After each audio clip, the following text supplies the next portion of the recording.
Your emotions are not your friend. Let me say that again. Your emotions are not your friend. They are not some sacred inner voice guiding you toward truth and happiness. They are biological reactions designed for a world that no longer exists. A world where immediate emotional responses meant the difference between life and death.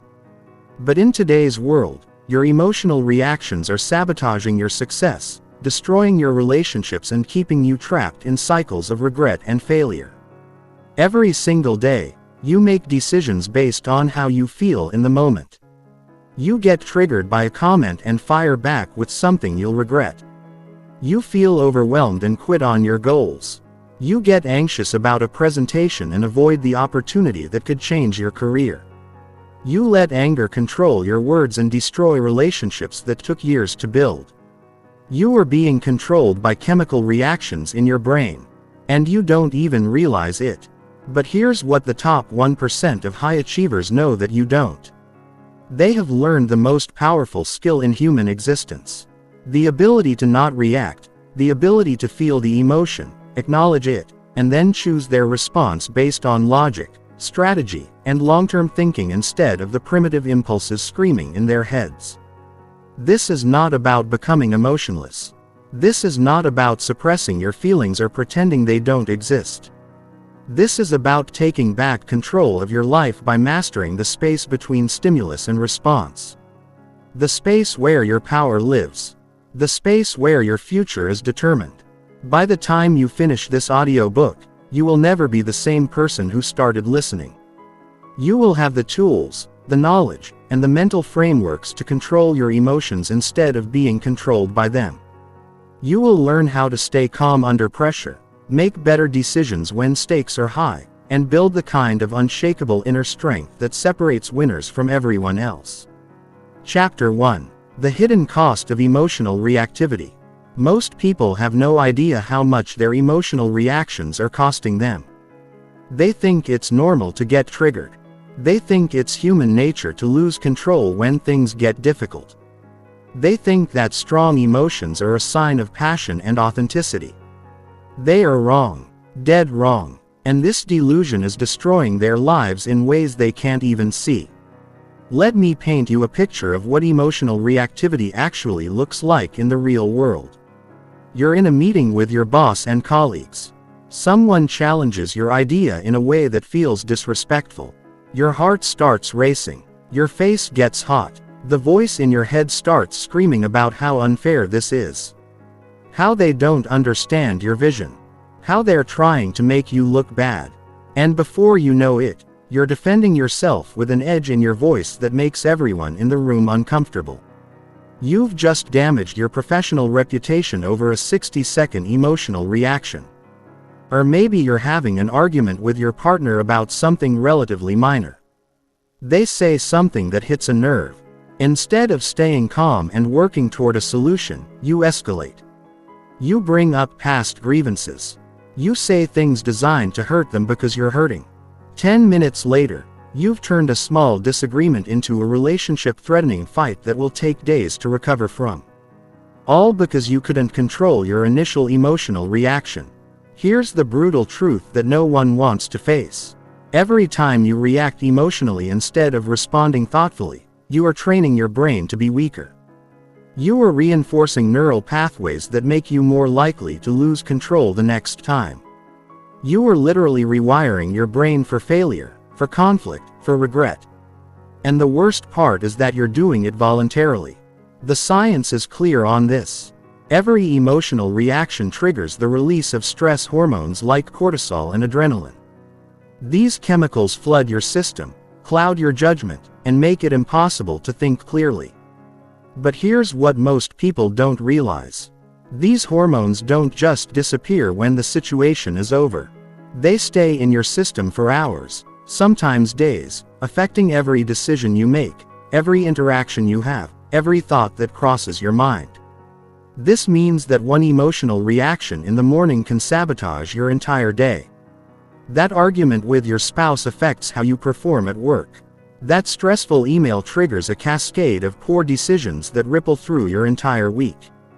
You become trapped in a cycle of reactivity where each emotional outburst makes the next one more likely. But the cost goes deeper than just your daily performance. Chronic emotional reactivity literally changes your brain structure. Studies using brain imaging technology show that people who regularly lose emotional control have smaller prefrontal cortexes. This is the part of your brain responsible for rational thinking, planning, and impulse control. In other words, the more you react emotionally, the less capable you become of thinking clearly and making good decisions. The financial cost of emotional reactivity is staggering. Think about every opportunity you've missed because you were too angry, too anxious, or too overwhelmed to think straight. Every relationship you've damaged because you couldn't keep your mouth shut when you were upset. Every goal you've abandoned because you felt discouraged and decided to quit. The compound effect of these losses over a lifetime is devastating. I've worked with executives who have lost millions of dollars because they made decisions while angry. I've seen entrepreneurs destroy partnerships that took years to build because they couldn't control their emotional reactions during negotiations. I've watched brilliant people sabotage their own careers by sending emails they wrote while frustrated or making presentations while anxious. The relationship cost is even more heartbreaking. Every time you lose control emotionally with someone you care about, you withdraw trust from the relationship bank account. You create distance. You plant seeds of resentment. Over time, these emotional reactions accumulate and destroy the very relationships that matter most to you. Your children watch how you handle emotions and learn that this is normal. Your partner starts walking on eggshells around you because they never know what might trigger you. Your colleagues begin to see you as unreliable and unstable. Your reputation becomes one of someone who can't be counted on when things get tough. But perhaps the highest cost of emotional reactivity is what it does to your relationship with yourself. Every time you lose control, you lose respect for yourself. You know that you're capable of more. You know that you could have handled the situation better. But in the moment, you felt powerless against your own emotions. This creates a cycle of self-doubt and shame that erodes your confidence from the inside out. The good news is that this is completely within your control. Emotional reactivity is not your destiny. It's not written in your DNA. It's not an unchangeable part of who you are. It's a habit. And like any habit, it can be broken and replaced with something better. The question is whether you're willing to do the work to change it. Chapter 2. Why your brain is wired to sabotage you. To understand how to control your emotions, you first need to understand why your brain seems determined to make you lose control. The truth is, your emotional responses are not random or meaningless. They are the result of millions of years of evolution designed to keep your ancestors alive in a world full of immediate physical threats. But the world has changed dramatically and your brain hasn't gotten the memo. Let me introduce you to the most important part of your brain that you've probably never heard of. The amygdala. This small almond-shaped structure sits deep in your brain and serves as your personal alarm system. Its job is to scan for threats and trigger immediate responses to keep you safe. When your ancestors encountered a saber-toothed tiger, the amygdala would flood their system with adrenaline, shut down rational thinking, and prepare them for fight or flight. This response saved lives. The problem is that your amygdala can't tell the difference between a saber-toothed tiger and an angry email from your boss. It can't distinguish between a physical threat and a social threat. It treats criticism, rejection, embarrassment, and conflict as if they were life or death situations. So when your colleague questions your idea in a meeting, your amygdala sounds the alarm just as if you were being attacked by a predator. This is called an amygdala hijack. And it happens to you more often than you realize. The moment your brain perceives a threat, rational thinking goes offline. Blood flow is redirected away from your prefrontal cortex, the part of your brain responsible for logic, planning, and impulse control, and toward your limbic system, which controls emotional responses. You literally become less intelligent when you're emotionally activated. Here's what makes this even worse. Your amygdala learns from experience, but it's terrible at learning the right lessons. Every time you have an emotional reaction to something, your amygdala files that information away as evidence that the situation was actually dangerous. This means that things that triggered you once become more likely to trigger you again. Your brain is constantly expanding the list of things it considers threats. This is why people who have been hurt in relationships become hypersensitive to any sign of rejection or abandonment. Their amygdala has learned that emotional pain is dangerous, so it starts sounding alarms at the slightest hint that it might happen again. This is why people who have been criticized at work become defensive about any feedback, even when it's constructive and well-intentioned. Your amygdala also has a negativity bias. It's much better at remembering threats than rewards, failures than successes, pain than pleasure. This made sense when survival was the primary concern, because forgetting about a threat could get you killed while forgetting about a reward was just unfortunate. But in today's world, this negativity bias means your brain is constantly looking for problems, dangers, and reasons to be upset. Another crucial factor is that your amygdala processes information much faster than your rational mind. It can identify a threat and trigger an emotional response in as little as 12 milliseconds. Your prefrontal cortex, the rational part of your brain, takes at least 500 milliseconds to process the same information. This means you're reacting emotionally long before you have a chance to think rationally about what's actually happening. This is why you sometimes find yourself getting angry or anxious and then wondering why. Your emotional brain has already decided there's a threat and started preparing your body for action before your rational brain even knows what's going on. By the time you're consciously aware of feeling angry, your heart is already racing. Your muscles are tense and stress hormones are flooding your system. The modern world makes this problem even worse because we're constantly exposed to low-level stressors that keep our amygdala on high alert. Social media notifications, news headlines designed to trigger fear and outrage, work emails that demand immediate responses, traffic jams, financial pressures, relationship conflicts. Your brain is bombarded with signals that something might be wrong, which keeps your emotional alarm system in a constant state of activation. This chronic state of alert has serious consequences for your ability to think clearly and make good decisions. When your amygdala is constantly activated, it becomes hypersensitive. Things that wouldn't normally bother you start to feel overwhelming. Your threshold for emotional reactions gets lower and lower until even minor inconveniences can trigger major emotional responses. Sleep deprivation makes this even worse. When you don't get enough quality sleep, your amygdala becomes 40% more reactive to negative stimuli. This means you're literally more likely to lose emotional control when you're tired. Stress, poor nutrition, lack of exercise, and dehydration all have similar effects on your brain's ability to regulate emotions. But here's the part that will change everything for you. Understanding that your emotional reactions are automatic doesn't mean you're powerless against them. It means you can learn to work with your brain instead of against it. You can train your prefrontal cortex to override your amygdala. You can build new neural pathways that support emotional control instead of emotional reactivity. The key is recognizing that there is always a gap between the trigger and your response. It might be microsecond songs, but it exists, and in that gap lies your power. That's where you can choose to respond instead of react. That's where you can take back control of your life. Chapter 3. The 4 Levels of Emotional Mastery. Not all emotional control is created equal. Most people think that managing emotions is a simple on-off switch. Either you're in control or you're not. Either you're calm or you're reactive. This black and white thinking is exactly why most people never develop real emotional mastery. True emotional control exists on 4 distinct levels. And understanding these levels is crucial for developing the kind of unshakable inner strength that separates champions from everyone else. Level 1 is unconscious reactivity. This is where most people spend their entire lives. At this level, you are completely at the mercy of your emotions.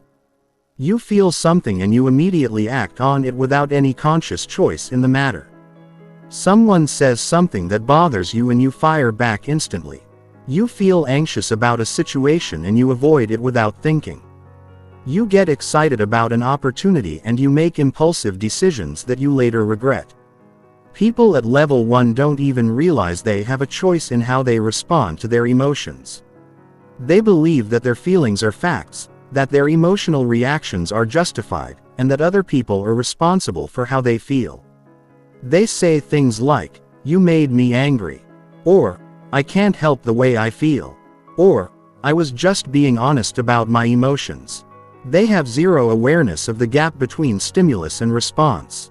The problem with level 1 is that it makes you completely unpredictable and unreliable. People never know which version of you they're going to get. You might be calm and reasonable one day and explosive the next, depending on your mood, your stress level, and what's happening in your life.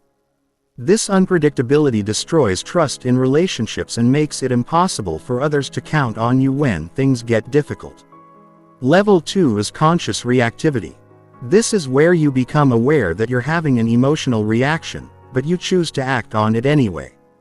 You know you're angry. You know you're about to say something you'll regret, but you do it anyway because it feels justified in the moment. You recognize that you're being controlled by your emotions, but you tell yourself that this situation is different, that this time your reaction is warranted. People at level 2 often justify their emotional reactions by focusing on the behavior of others. They say things like, "Yes, I lost my temper, but did you see what they did to me?" Or, "I know I shouldn't have sent that email, but they had it coming." They have awareness but no real control. They see the gap between stimulus and response but choose not to use it. Level 2 is actually more frustrating than level 1 because you know better but you still can't seem to stop yourself. You become trapped in a cycle of emotional reactions followed by guilt and regret followed by promises to do better next time followed by more emotional reactions. This creates a pattern of self-disappointment that erodes your confidence and self-respect over time. Level 3 is conscious response. This is where real emotional mastery begins. At this level, you feel the emotion.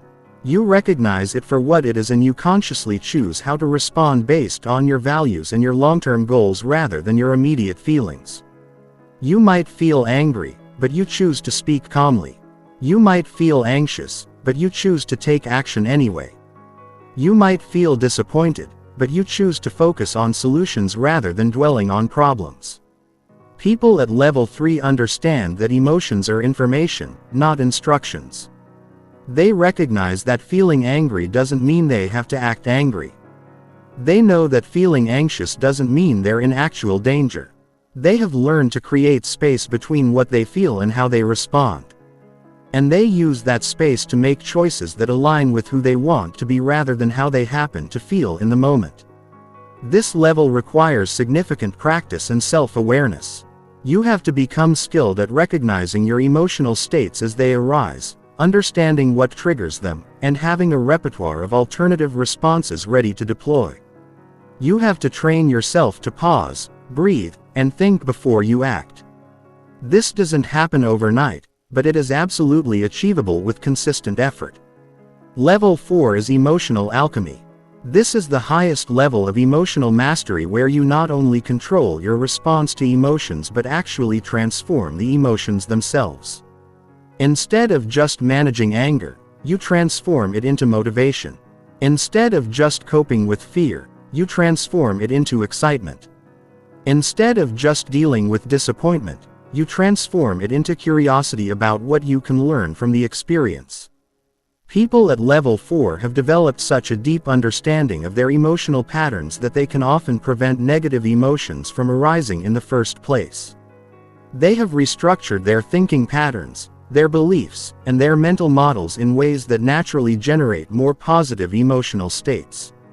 When negative emotions do arise, they have the skills to quickly transform them into something more useful. This level is not about positive thinking or pretending that negative emotions don't exist. It's about developing such mastery over your internal state that you can consciously choose what to feel in any given situation.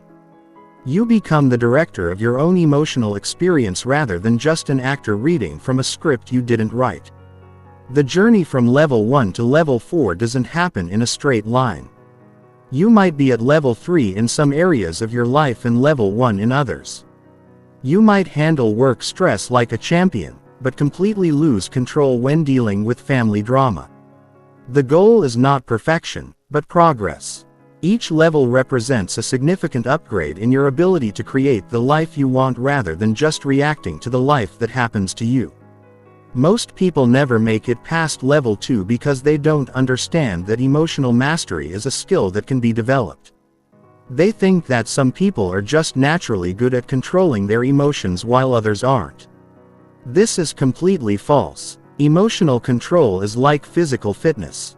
Some people might have better genetics, but anyone can get stronger with consistent training. The question you need to ask yourself is this: what level are you operating at right now? And more importantly, what level do you want to be operating at? Because once you make the decision to upgrade your emotional operating system, everything in your life will begin to change. Chapter 4. The Stop Method for Immediate Emotional Control. When you're in the middle of an emotional reaction, when your heart is racing and your mind is spinning, and every instinct in your body is telling you to lash out or run away or do something you'll regret, you need a system. You need a method that you can deploy immediately in real time to regain control before you do permanent damage to your relationships, your reputation, or your goals. Most advice about emotional control is useless in these moments because it requires you to think clearly when thinking clearly is exactly what you can't do. When you're emotionally hijacked, your prefrontal cortex is offline. You can't access complex strategies or remember detailed frameworks. You need something simple, something automatic, something that works even when your rational mind has temporarily left the building. This is where the STOP method comes in. 4 letters that represent 4 actions you can take in sequence to interrupt an emotional reaction and regain control of yourself before you make decisions you'll regret. This method is based on decades of neuroscience research and has been tested in the most high-pressure situations imaginable, from emergency rooms to battlefields to boardrooms. S stands for stop. The moment you notice that you're having an emotional reaction, you must physically stop whatever you're doing. If you're typing an angry email, take your hands off the keyboard. If you're in the middle of an argument, close your mouth. If you're about to make an impulsive decision, step away from the situation. This physical stopping action sends a signal to your brain that you're taking control. The key to making this work is developing the ability to recognize the early warning signs of emotional activation. Your body always gives you clues before your emotions completely take over. Your heart starts beating faster. Your muscles tense up.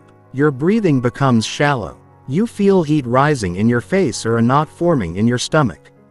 These physical sensations are your cue to stop everything and implement the method. Most people miss these early warning signs because they're not paying attention to their bodies. They're lost in their thoughts, focused on the external situation, completely unaware of what's happening internally until they're already in full reaction mode. Learning to tune into your physical sensations is like installing an early warning system that gives you time to implement control strategies before it's too late. The stop action needs to be decisive and complete. You can't sort of stop or partially stop. You have to completely disengage from whatever you were doing. This might feel awkward at first, especially if you're in the middle of a conversation or a meeting. But the temporary awkwardness of stopping is nothing compared to the lasting damage of saying or doing something you'll regret. T stands for take a breath. Not just any breath, but a specific type of breathing that activates your parasympathetic nervous system and begins to calm your emotional reaction. You're going to breathe in slowly through your nose for a count of 4. Hold your breath for a count of 4, then breathe out slowly through your mouth for a count of 6. This is called box breathing, and it's used by Navy SEALs, emergency responders and elite athletes to maintain calm under extreme pressure. The reason this breathing pattern works is that it stimulates your vagus nerve, which is like a reset button for your nervous system. When you're emotionally activated, your sympathetic nervous system is in control, flooding your body with stress hormones and preparing you for fight or flight. The extended exhale activates your parasympathetic nervous system, which is responsible for rest and recovery. This begins to counteract the stress response and helps restore rational thinking. You need to repeat this breathing pattern at least 3 times, but continue for as long as necessary to feel your heart rate beginning to slow down. Don't rush this step. The goal is not just to calm down enough to function, but to calm down enough to think clearly and make good decisions. This might take 30 seconds or it might take 5 minutes. Give yourself whatever time you need. O stands for observe. Now that you've stopped the action and begun to regulate your nervous system, you need to objectively observe what's actually happening, both internally and externally. What emotion are you feeling? What thoughts are running through your mind? What physical sensations are you experiencing? What is actually happening in the external situation as opposed to what you're interpreting or assuming is happening? This observation step is crucial because emotional reactions are often based on interpretations rather than facts. Someone doesn't return your text message and you interpret that as rejection or disrespect when they might just be busy. A colleague challenges your idea and you interpret that as a personal attack when they might just be trying to make the project better. Your partner seems distant and you interpret that as evidence they don't love you anymore when they might just be stressed about work. During the observe step, you want to separate facts from interpretations. What did the person actually say or do? What evidence do you have for the story you're telling yourself about their motivations or intentions? What other explanations might exist for their behavior? This process of objective observation helps you see the situation more clearly and often reveals that your emotional reaction was based on assumptions rather than reality. You also want to observe your own internal state with curiosity rather than judgment. Don't beat yourself up for having an emotional reaction. Don't tell yourself you shouldn't feel the way you feel. Just notice what's happening with the same objective interest you might have in watching a nature documentary. This emotional is arising. This thought pattern is active. This physical sensation is present.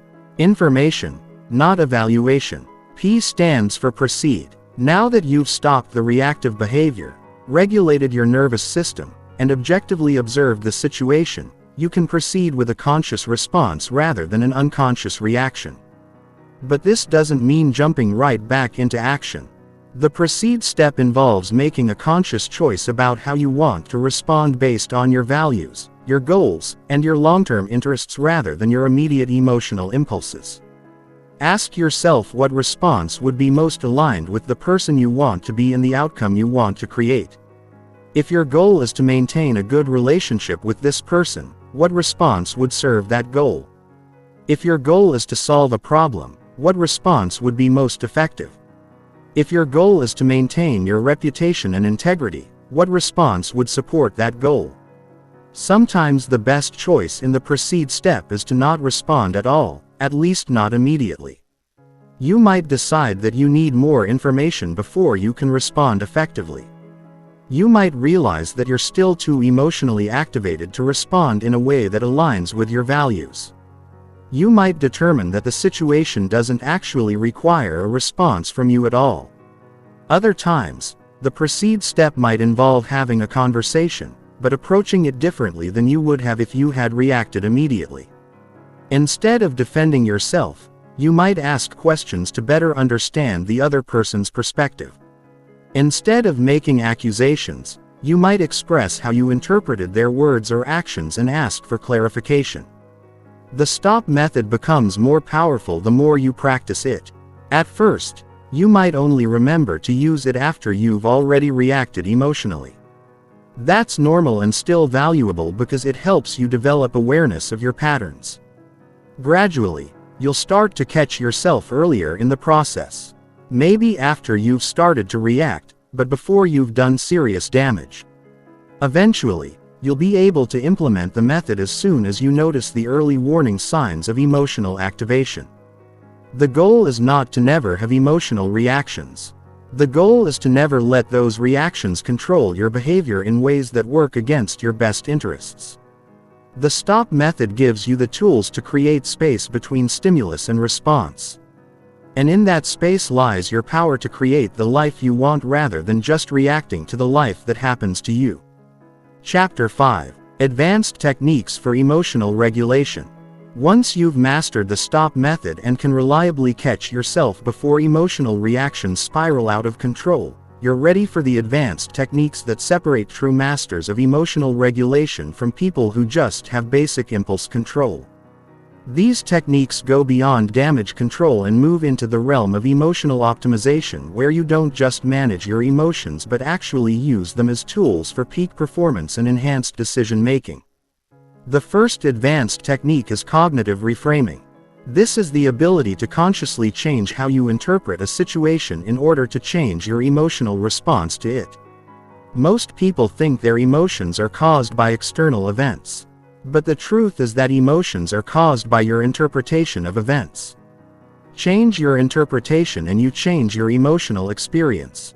Let me give you a concrete example. Imagine you're giving a presentation and you notice that several people in the audience are looking at their phones. Your initial interpretation might be that they're bored, that your presentation is terrible, that you're failing. This interpretation triggers feelings of anxiety, embarrassment, and self-doubt. But what if you reframed the situation? What if you interpreted their phone usage as evidence that they're so engaged with your ideas, that they're taking notes or looking up related information? Suddenly the same external situation triggers completely different emotions. The key to effective cognitive reframing is developing multiple plausible interpretations for any given situation. When something happens that triggers a negative emotional response, force yourself to come up with at least 3 alternative explanations for what's happening. One interpretation that's more positive than your initial reaction, one that's more negative, and one that's completely neutral. This exercise isn't about lying to yourself or engaging in positive thinking. It's about recognizing that your initial interpretation of events is often not the only possible interpretation, and it's usually not the most accurate one. Your brain has a tendency to jump to conclusions based on incomplete information, past experiences, and cognitive biases. Reframing forces you to consider other possibilities, and choose the interpretation that's most useful for your goals and well-being. The second advanced technique is emotional labeling. This involves becoming extremely precise about identifying and naming your emotional states. Most people have a very limited emotional vocabulary. They know they feel good or bad, happy or sad, but they can't distinguish between frustration and disappointment, between anxiety and excitement, between anger and hurt. This lack of precision makes it much harder to regulate your emotions because you can't manage what you can't clearly identify. It's like trying to fix a car engine when you can only describe the problem as it's not working right. The more specifically you can identify what you're feeling, the more specifically you can address it. Emotional labeling works by activating your prefrontal cortex and reducing activity in your amygdala. When you put a precise name to an emotion, you literally change your brain state in ways that make the emotion less overwhelming and more manageable. Research shows that people who regularly practice emotional labeling have better emotional regulation, lower stress levels, and improved decision-making abilities. To develop this skill, start by expanding your emotional vocabulary. Instead of just feeling bad, get specific. Are you feeling disappointed, frustrated, overwhelmed, anxious, angry, hurt, or something else entirely? Instead of feeling good, are you feeling satisfied, excited, proud, grateful, content, or energized? The more precise you can be, the more control you'll have over your internal state. The third advanced technique is somatic regulation. This involves using your body to regulate your emotions rather than trying to control your emotions with your mind alone. Your emotional state and your physical state are intimately connected through your nervous system. By consciously changing your physical state, you can directly influence your emotional state. Progressive muscle relaxation is one of the most effective somatic regulation techniques. starting with your toes and working your way up to your head. Systematically tense each muscle group for 5 seconds. Then release the tension and notice the feeling of relaxation.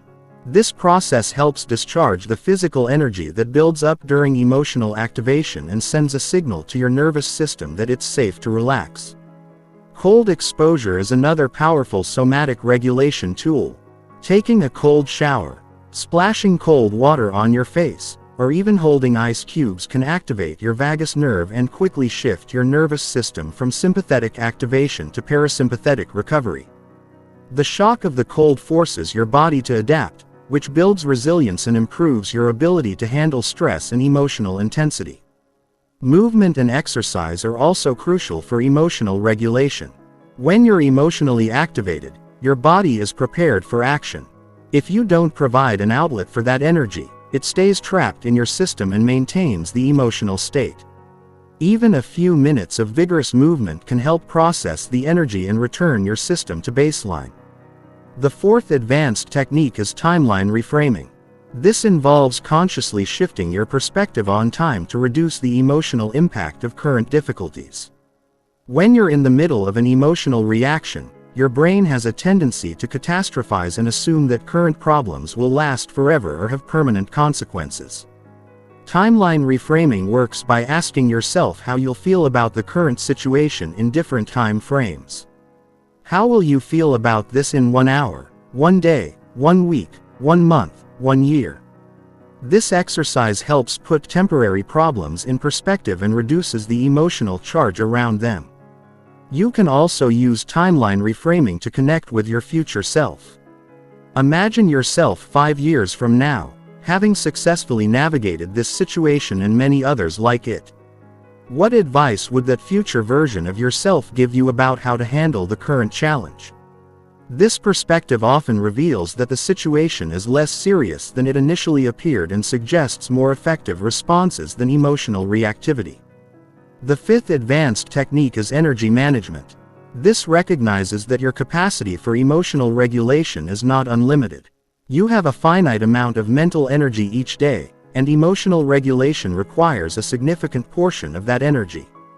If you're constantly having to regulate intense emotions, you'll eventually experience decision fatigue and lose the ability to maintain control.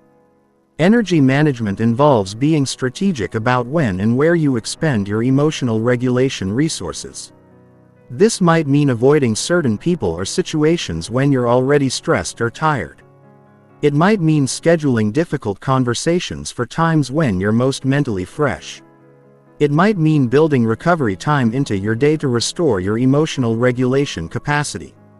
Sleep, nutrition, exercise, and stress management all play crucial roles in maintaining your emotional regulation energy. When you're sleep deprived, hungry, sedentary, or chronically stressed, your capacity for emotional control is dramatically reduced. Taking care of your physical health is not separate from emotional mastery. It's an essential component of it. These advanced techniques require practice and patience to master. Don't try to implement all of them at once. Choose one or two that resonate most with you and focus on developing competency with those before adding others to your toolkit. Remember, the goal is not to never feel difficult emotions, but to respond to those emotions in ways that align with your values and support your long-term goals. With consistent practice, these techniques will become automatic responses that serve you in any situation life presents. Chapter 6. Building Emotional Resilience for Long-Term Success. Controlling your emotions in the moment is crucial, but it's only half of the equation. The other half is building the kind of deep, unshakable emotional resilience that makes you antifragile. Not just strong enough to survive emotional challenges, but actually stronger because of them. This is what separates people who occasionally manage their emotions from people who have transformed their entire relationship with difficulty, stress, and adversity. Most people approach emotional resilience completely backwards. They wait until they're in crisis to try to develop coping skills. They wait until they're overwhelmed to try to build stress management techniques. They wait until they're burned out to try to create better boundaries. This is like waiting until you're drowning to learn how to swim. By the time you need the skills, it's too late to develop them effectively. True emotional resilience is built during calm periods, not during storms. It's developed through consistent daily practices that strengthen your emotional immune system so that when challenges arise, you're already prepared to handle them with grace and effectiveness. Just like physical fitness, emotional fitness requires regular training, not just crisis intervention. The foundation of emotional resilience is what I call baseline optimization. This is the daily maintenance of your mental, emotional, and physical state that keeps you operating at peak capacity. When your baseline is strong, you can handle much more stress and challenge before reaching your breaking point. When your baseline is weak, even minor difficulties can overwhelm your system. Sleep is the non-negotiable foundation of baseline optimization. When you're sleep deprived, your amygdala becomes hyperactive while your prefrontal cortex becomes sluggish. This means you're more likely to have emotional reactions and less able to control them. The research is absolutely clear on this. People who sleep less than 7 hours per night have dramatically reduced emotional regulation capacity. But it's not just about quantity of sleep. It's about quality. Your bedroom needs to be completely dark, cool, and quiet. No screens for at least an hour before bed. No caffeine after 2 p.m. A consistent sleep schedule that doesn't vary by more than 30 minutes, even on weekends. These aren't suggestions. They're requirements if you want to maintain emotional control under pressure. Nutrition plays a massive role in emotional stability that most people completely ignore. Your brain runs on glucose. And when your blood sugar is unstable, so are your emotions. Skipping meals, eating processed foods, consuming too much caffeine, and drinking alcohol all create biochemical conditions that make emotional regulation much more difficult. The solution is not complex, but it requires discipline. Eat protein with every meal to stabilize blood sugar. Consume omega-3 fatty acids to support brain health. Stay hydrated throughout the day. Avoid foods that cause inflammation, which includes most processed foods, excessive sugar, and foods you're sensitive to. Your emotional state is directly connected to your nutritional state. Whether you realize it or not, physical exercise is not optional for emotional resilience. When you exercise regularly, you increase production of brain-derived neurotrophic factor, which literally grows new brain cells and strengthens neural connections. You also increase production of neurotransmitters like serotonin and dopamine, which regulate mood and motivation. Perhaps most importantly, exercise provides a controlled stress that builds your capacity to handle uncontrolled stress. But the type of exercise matters. You need both cardiovascular exercise to build stress tolerance and strength training to build physical confidence and mental toughness. You also need some form of movement that challenges your coordination and focus, like martial arts, dance, or sports. This builds the mind-body connection that's essential for emotional regulation. The second pillar of emotional resilience is cognitive flexibility. This is your ability to see situations from multiple perspectives, generate creative solutions to problems, and adapt your thinking when circumstances change. People with low cognitive flexibility get stuck in rigid thought patterns that amplify emotional reactions. People with high cognitive flexibility can find opportunity in adversity and maintain emotional equilibrium even when things don't go according to plan. One of the most powerful ways to build cognitive flexibility is through regular exposure to different perspectives and ideas. Read books by authors who disagree with your worldview. Engage in conversations with people who have different backgrounds and beliefs. Travel to places that challenge your assumptions about how life works. The goal is not to abandon your values, but to expand your mental models and increase your ability to see situations from multiple angles. Another crucial component of cognitive flexibility is developing comfort with uncertainty and ambiguity. Most emotional reactions are triggered by situations that feel uncertain or out of control. If you can learn to be comfortable with not knowing exactly how things will turn out, you'll be much less likely to have emotional reactions when life doesn't go according to plan. Practice making decisions with incomplete information. Set goals without knowing exactly how you'll achieve them. Engage in activities that have uncertain outcomes. The more comfortable you become with uncertainty, the more emotionally stable you'll be when facing unknown challenges. The third pillar of emotional resilience is meaning making. People who have a clear sense of purpose and meaning in their lives are much more resilient in the face of adversity. When you know why you're doing something, when you can connect your current struggles to a larger purpose, it becomes much easier to maintain emotional control when things get difficult. This doesn't require having a grand mission to save the world. It can be as simple as being a good parent, building a successful business, or making a positive contribution to your community. The key is that your goals and activities need to be connected to something larger than immediate comfort or pleasure. Regularly reflecting on your values and priorities helps maintain this sense of meaning. What do you stand for? What kind of person do you want to be? What kind of impact do you want to have? When you're clear on these questions, it becomes much easier to choose long-term thinking over short-term emotional reactions. The fourth pillar of emotional resilience is social connection. Humans are social creatures, and isolation makes emotional regulation much more difficult. Having strong, supportive relationships provides both emotional resources during difficult times and accountability that helps you maintain high standards for your behavior. But not all relationships contribute to emotional resilience. Relationships with people who are constantly dramatic, negative, or emotionally volatile will drain your emotional energy and make it harder for you to maintain control. You need relationships with people who model emotional maturity and who bring out the best in you rather than triggering your worst impulses. This means being intentional about who you spend time with. Minimize contact with people who consistently create chaos and drama in their lives. Invest more time and energy in relationships with people who are growing, learning, and working to become better versions of themselves. Your emotional state is heavily influenced by the emotional states of the people around you. The fifth pillar of emotional resilience is what I call strategic stress exposure. Just like your muscles need progressive overload to grow stronger, your emotional regulation system needs controlled challenges to develop greater capacity.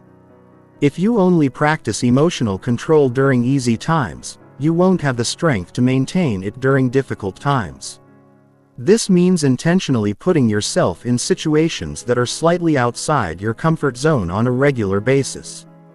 Take on projects that are challenging but achievable. Have difficult conversations that you've been avoiding.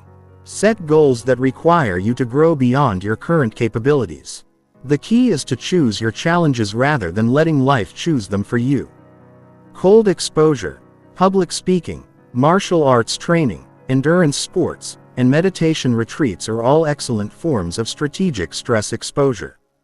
They put you in controlled situations where you have to manage discomfort, uncertainty, and challenge while maintaining composure and focus. The final pillar of emotional resilience is recovery and restoration.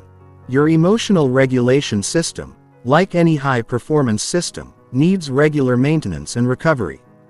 If you're constantly pushing without taking time to restore your energy, you'll eventually burn out and lose the ability to maintain emotional control. This means building regular recovery practices into your daily and weekly routine. Daily meditation or mindfulness practice. Weekly time in nature without technology. Monthly periods of complete disconnection from work and social media. Annual retreats or vacations that allow for deep rest and reflection. Recovery is not a luxury or a reward for hard work. It's a requirement for sustained high performance.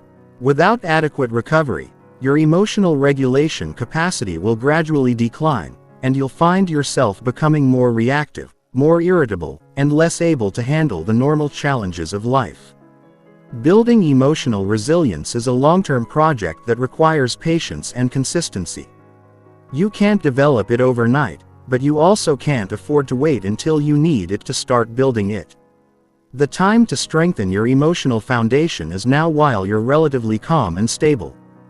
Because when the storms of life hit, and they will hit, You want to be the person who remains unshakable while others are falling apart around you. Chapter 7. The Neuroscience of Emotional Transformation. Everything I've taught you so far becomes infinitely more powerful when you understand what's actually happening in your brain when you practice emotional control. This isn't just feel-good psychology or ancient wisdom, though both have their place.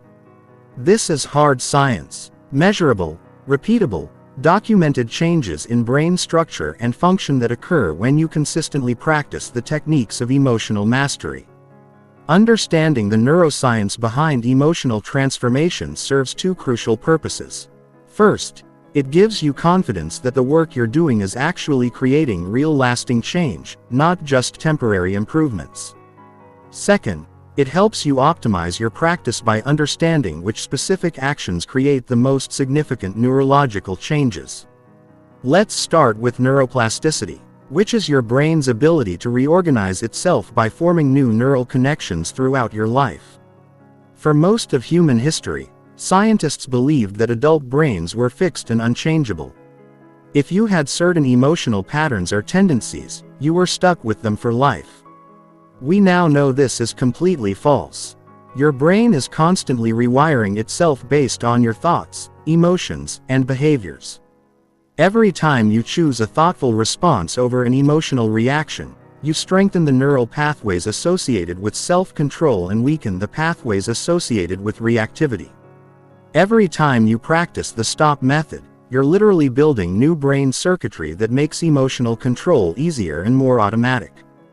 The key insight is that your brain doesn't distinguish between what you're thinking about and what you're actually experiencing.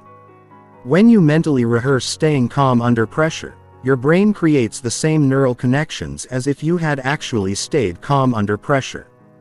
This means you can accelerate your emotional development by regularly visualizing yourself handling challenging situations with grace and composure.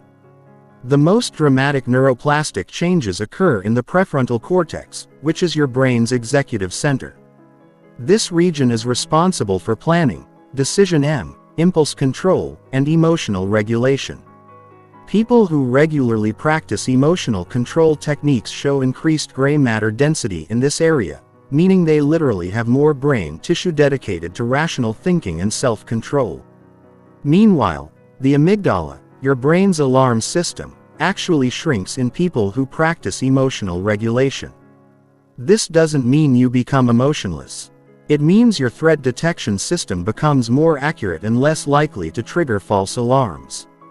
You develop the ability to distinguish between real threats that require immediate action and perceived threats that can be handled through thoughtful response. The anterior cingulate cortex is another crucial region that changes with emotional training. This area is responsible for attention regulation and conflict monitoring. It helps you notice when you're having an emotional reaction and redirects your attention toward more constructive responses. People with stronger anterior cingulate cortexes are better at catching themselves before emotional reactions spiral out of control. The insula, which processes bodily sensations and connects them to emotional experiences, also becomes more developed in people who practice emotional awareness. This enhanced body awareness is what allows you to notice the early warning signs of emotional activation before they become full-blown reactions. You become more sensitive to changes in heart rate, muscle tension, breathing patterns, and other physical indicators of emotional state. One of the most fascinating discoveries in neuroscience is that emotional regulation practice actually changes the default mode network of your brain. This is the network of brain regions that's active when you're not focused on a specific task. Often called the monkey mind because it tends to jump from thought to thought without direction. In people who don't practice emotional control, the default mode network tends to generate repetitive, often negative thought patterns. Worry, rumination, self-criticism, and anxiety become the brain's default state. But in people who regularly practice emotional regulation techniques, the default mode network becomes quieter and more peaceful. Their baseline state becomes calm and centered rather than agitated and reactive. The neurotransmitter systems in your brain also undergo significant changes with emotional training. Serotonin, which regulates mood and social behavior, increases with regular practice of emotional control techniques. Dopamine, which governs motivation and reward, becomes more stable and less dependent on external validation. GABA, your brain's primary inhibitory neurotransmitter, increases, which helps reduce anxiety and promote feelings of calm. Perhaps most importantly, the stress hormone cortisol becomes much better regulated in people who practice emotional control. Chronic elevated cortisol destroys brain cells, impairs memory, weakens the immune system, and creates a cascade of health problems. People who master their emotional responses show lower baseline cortisol levels and faster cortisol recovery after stressful events. Mirror neurons add another fascinating dimension to emotional neuroscience. These are brain cells that fire both when you perform an action and when you observe someone else performing the same action. This means that spending time with people who have good emotional control literally trains your brain to have better emotional control. Conversely, spending time with emotionally reactive people trains your brain to be more reactive. This is why the social environment you choose has such a profound impact on your emotional development. You're not just influenced by other people's behavior. Your brain is actually mimicking their neural patterns through mirror neuron activity. Choose your social environment carefully because it's shaping your brain whether you realize it or not. The research on meditation and mindfulness provides some of the clearest evidence of how emotional practices change brain structure. Studies using brain imaging technology show that just 8 weeks of regular meditation practice creates measurable changes in brain structure. The hippocampus associated with learning and memory increases in size. The amygdala decreases in reactivity. The prefrontal cortex becomes more active and better connected to other brain regions. But you don't need to become a meditation master to benefit from these neuroplastic changes. Any consistent practice that involves observing your thoughts and emotions without immediately reacting to them will create similar brain changes. The key factors are consistency, attention, and non-reactive awareness. Breathing exercises create particularly rapid neurological changes. Because the vagus nerve, which connects your brain to your body's relaxation response, can be directly influenced through conscious breathing patterns. The box breathing technique I taught you earlier literally activates your parasympathetic nervous system within seconds, creating immediate neurological changes that promote calm and clear thinking. Progressive muscle relaxation works by strengthening the connection between your prefrontal cortex and your motor cortex. When you consciously tense and release muscle groups, you're practicing voluntary control over your body's stress response system. This builds neural pathways that make it easier to consciously relax when you're emotionally activated. The cognitive reframing techniques I discussed earlier work by strengthening connections between your prefrontal cortex and your LYIC system. Every time you consciously choose a different interpretation of events, you're building neural highways that make optimistic solution-focused thinking more automatic and pessimistic. Problem-focused thinking less automatic. Understanding these neurological mechanisms can help you stay motivated during difficult periods of your emotional development. When you're struggling to control your reactions, when old patterns seem to be reasserting themselves, when progress feels slow or non-existent, remember that your brain is literally rewiring itself at the cellular level. Changes that feel invisible from the inside are creating measurable transformations in your neural architecture. The timeline for neuroplastic changes varies depending on the specific technique and the consistency of practice, but most people begin to notice differences in their emotional reactivity within 2 to 4 weeks of regular practice. Significant structural changes in brain gray matter typically occur within 8 to 12 weeks. Complete transformation of emotional patterns usually takes 6 months to 2 years of consistent practice. This is both encouraging and sobering. Encouraging because it means that lasting change is absolutely possible and backed by hard science. Sobering because it means there are no shortcuts or quick fixes. Emotional mastery requires the same kind of patient, consistent training as physical fitness or musical skill. But here's what makes it all worthwhile. Once these neural changes become established, they tend to be permanent. Unlike temporary behavior modifications that require constant effort to maintain, neuroplastic changes create new baseline patterns that become your brain's default mode of operation. The person who struggles to control their emotions becomes the person who naturally responds with wisdom and composure. The neuroscience of emotional transformation proves that you are not stuck with the emotional patterns you developed in childhood or the reactive tendencies that have characterized your adult life. Your brain is plastic, adaptable and constantly changing based on how you use it.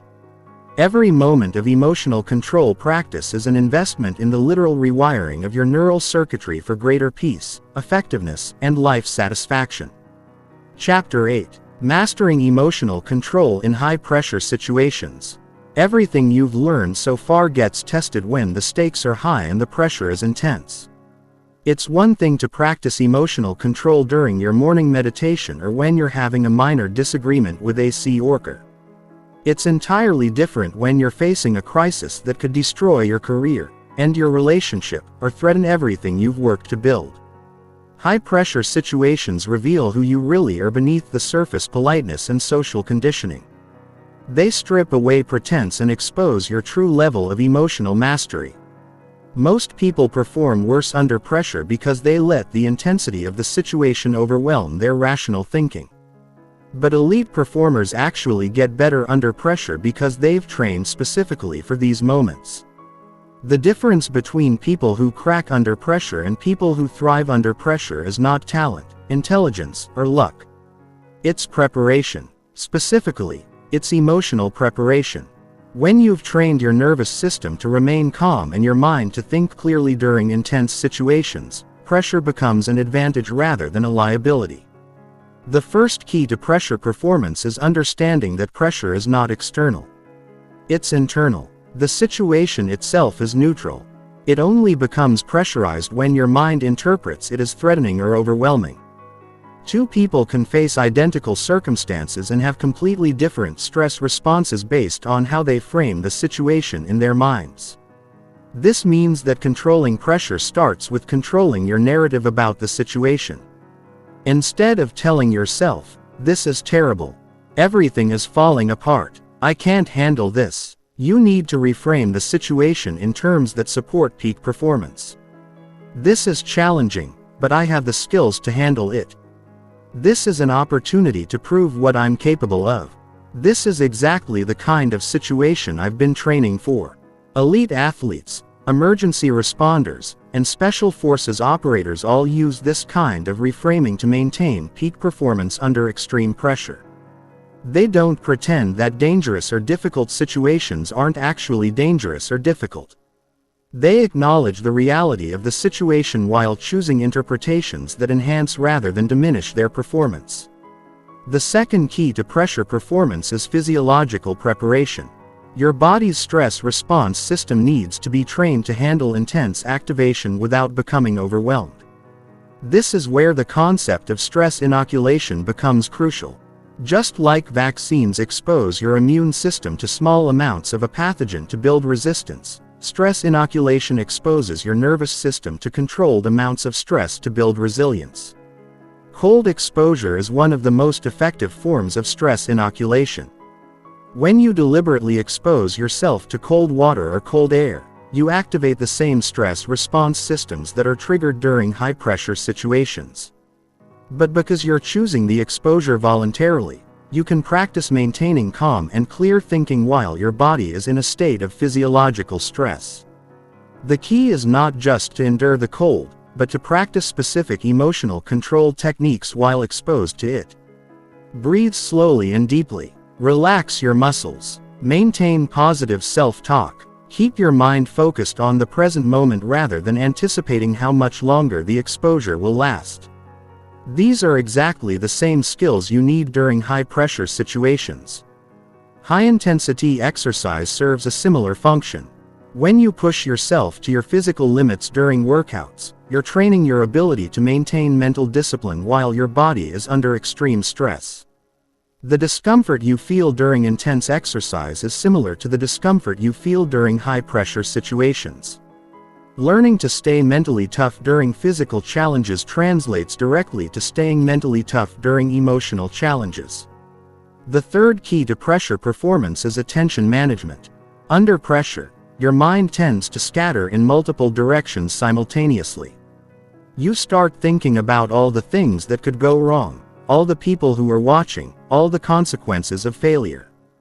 This divided attention makes it impossible to perform at your best because peak performance requires complete focus on the task at hand.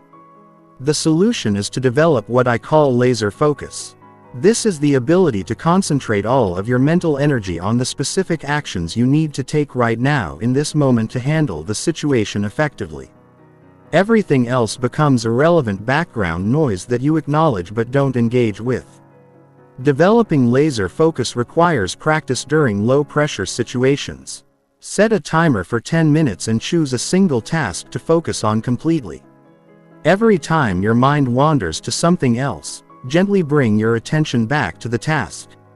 Start with simple tasks like reading a book or doing basic math problems. Then gradually increase the complexity and add distractions. During high-pressure situations, use the same technique.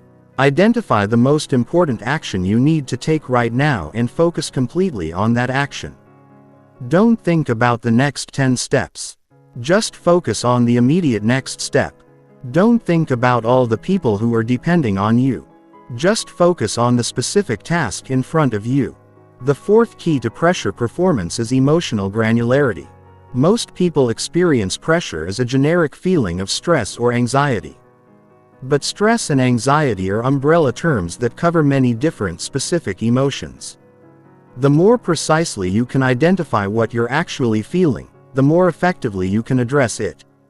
Are you feeling anxious about the outcome? Or are you feeling excited about the challenge? Are you feeling overwhelmed by the complexity of the situation? Or are you feeling focused by the clarity of what needs to be done? Are you feeling afraid of failure? Or are you feeling motivated to succeed? The physiological sensations might be similar, but the meanings and the appropriate responses are very different. Practice emotional labeling during calm periods so that you can access this skill during intense periods. Keep an emotion journal where you identify specific emotions you experience throughout the day. Learn the difference between frustration and disappointment, between anxiety and excitement, between anger and hurt. The more nuanced your emotional vocabulary becomes, the more precisely you can regulate your emotional state. The fifth key to pressure performance is process focus versus outcome focus. Under pressure, most people become obsessed with results. They think constantly about whether they're going to succeed or fail, what other people will think, what the consequences will be. This outcome focus creates additional pressure and divides attention away from the actions that actually determine the outcome. Elite performers focus on process rather than outcomes. They concentrate on executing the specific skills and strategies they've trained, trusting that good processes will lead to good outcomes. A surgeon focuses on making precise incisions, not on whether the patient will survive. A pilot focuses on following proper procedures, not on whether the plane will crash. A negotiator focuses on asking good questions and listening carefully, not on whether they'll get the deal. This process focus is liberating because it puts you in control of what you can actually control. You can't directly control outcomes, which always depend partly on factors outside your influence. But you can control your effort, your attention, your technique, and your attitude. When you focus on these controllable factors, pressure decreases and performance improves. The sixth key to pressure performance is contingency planning. One of the reasons high-pressure situations feel so overwhelming is that they often involve unexpected developments that we haven't prepared for. When you don't know how you'll respond if things go wrong, the uncertainty itself becomes a source of additional pressure.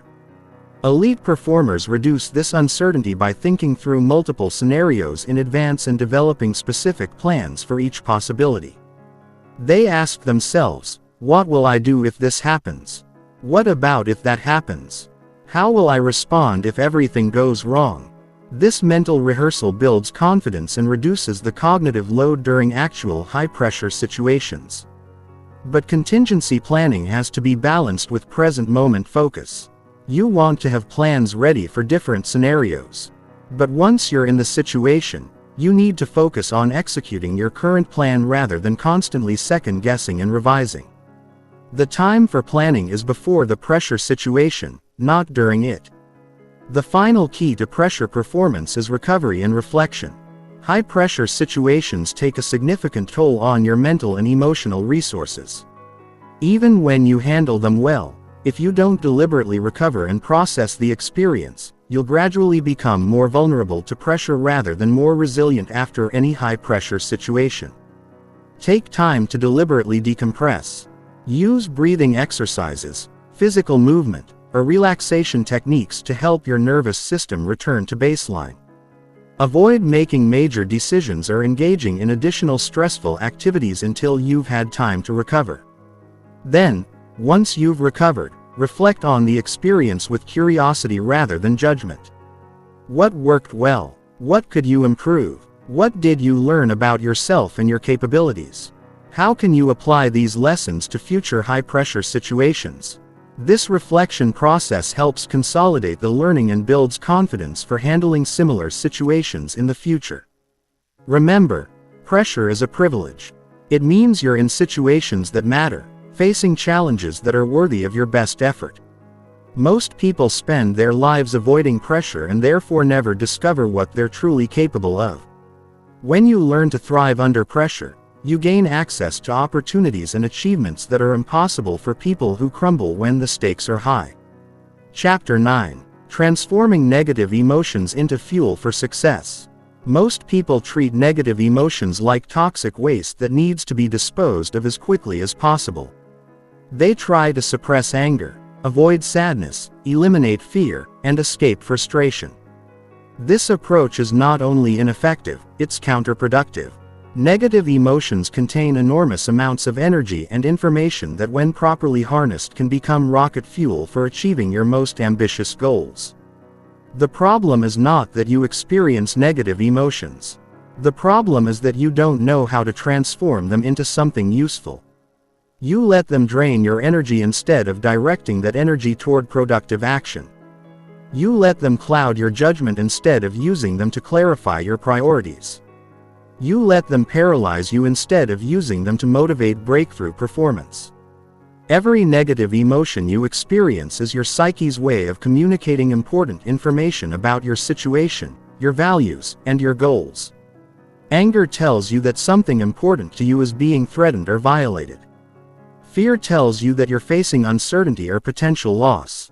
Sadness tells you that you've lost something valuable or meaningful.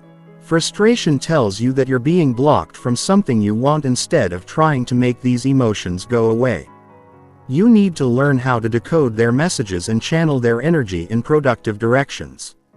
This is the difference between emotional suppression, which weakens you, and emotional alchemy, which strengthens you. Let's start with anger, which is perhaps the most misunderstood and mismanaged emotion.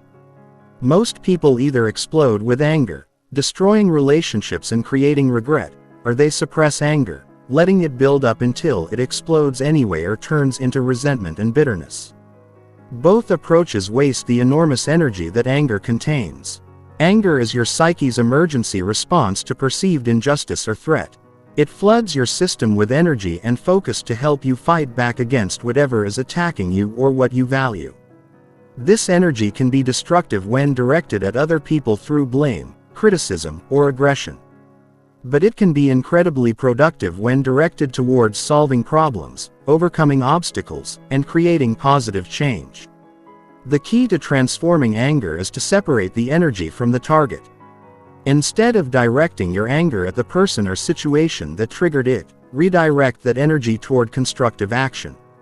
Use the focus and determination that anger provides to work harder on your goals, to solve problems more aggressively, to push through obstacles that would normally stop you. Some of the greatest achievements in human history have been fueled by transformed anger. Entrepreneurs who built billion-dollar companies because they were angry about problems that weren't being solved. Athletes who dominated their sports because they were angry about being underestimated. Activists who changed the world because they were angry about injustice. The emotion that destroys most people became the driving force for extraordinary success. Fear is another emotion that most people handle completely wrong. They try to eliminate fear, or they let fear paralyze them into inaction. But fear contains crucial information about what matters most to you. You only feel afraid about losing things that are valuable to you or failing at things that are important to you. Fear is your internal guidance system pointing you toward what you need to protect or pursue. The goal is not to eliminate fear but to dance with it. Acknowledge the fear. Extract the information it's providing. Then take action despite the fear. This is what courage actually is. Not the absence of fear but intelligent action in the presence of fear. Every time you act courageously, you build confidence and reduce the grip that fear has on your life. Fear also serves as an excellent filtering mechanism for opportunities and goals. If something doesn't scare you at least a little bit, it's probably not challenging enough to be worth pursuing. The goals that frighten you are usually the ones with the highest potential for growth and achievement. Instead of avoiding these goals, let your fear guide you toward them. Sadness and disappointment are emotions that most people try to avoid at all costs, but they contain some of the most valuable information your psyche can provide. Sadness tells you what you truly value by showing you what hurts to lose. Disappointment tells you what you genuinely want by showing you what hurts not to achieve. Most people experience sadness and disappointment as pure loss. But they're actually clarifying experiences. They help you distinguish between what you think you want and what you actually want, between what others expect you to value and what you authentically value. This clarity is invaluable for making better decisions about how to invest your time, energy, and resources. Sadness also creates empathy and connection with others who have experienced similar losses. Many of the most meaningful relationships and the most impactful contributions are born from shared experiences of sadness and recovery. Instead of viewing sadness as weakness, recognize it as a sign of your capacity to love deeply and care authentically. Frustration is perhaps the most commonly experienced negative emotion in modern life, and it's also the most commonly wasted. Frustration arises when there's a gap between where you are and where you want to be, between what's happening and what you want to happen. Most people let frustration drain their energy through complaining, blaming, or giving up. But frustration is actually a signal that you care deeply about improvement and progress. The energy of frustration can be transformed into determination and persistence. Instead of being frustrated by obstacles, become fascinated by them. Instead of being frustrated by setbacks, become more committed to finding solutions. Instead of being frustrated by other people's limitations, become more focused on developing your own capabilities. Frustration is also an excellent diagnostic tool for identifying areas where you need to develop new skills or strategies. If you keep getting frustrated by the same types of situations, it's usually because you're trying to solve new problems with old approaches. The frustration is telling you that it's time to upgrade your capabilities. Anxiety and worry are forward-looking emotions that most people experience as pure torture. But anxiety contains important planning information about potential challenges you need to prepare for. Instead of trying to eliminate anxiety, use it as a strategic planning tool. What specifically are you worried about? What would you need to do to address those concerns? How can you prepare for the challenges you're anticipating? The key is to transform vague anxiety into specific action plans. Most anxiety is caused by unclear threats and uncertain timelines. When you force yourself to get specific about what you're worried about and what you can do about it, anxiety often transforms into useful preparation. Worry becomes productive when it leads to preparation and counterproductive when it leads to rumination. The difference is action. Productive worry asks, what can I do to prepare for this potential problem? Counterproductive worry asks, what if this terrible thing happens over and over without generating any useful responses? Guilt and shame are perhaps the most painful emotions to experience, but they also contain some of the most important information about your values and integrity. Guilt tells you when your actions don't align with your values. Shame tells you when your behavior doesn't align with your identity. Both emotions are painful precisely because they indicate misalignment between who you are and who you want to be.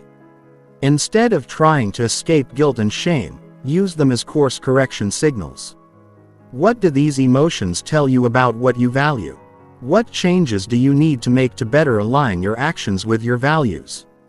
How can you use this information to become more consistent with your highest self? The key to transforming any negative emotion is to approach it with curiosity rather than resistance. Instead of asking how can I make this feeling go away, ask what is this feeling trying to tell me? How can I use this energy productively? What action can I take that honors the message while moving me toward my goals? This transformation requires practice and patience. Your habitual response to negative emotions has been reinforced over many years, and it won't change overnight. But every time you choose to transform rather than suppress or indulge a negative emotion, you build the neural pathways that make this process more automatic. The goal is not to become someone who never experiences negative emotions. The goal is to become someone who can quickly and effectively transform those emotions into fuel for positive action. When you master this skill, you'll discover that setbacks become setups, obstacles become opportunities, and the very experiences that break most people become the experiences that make you stronger.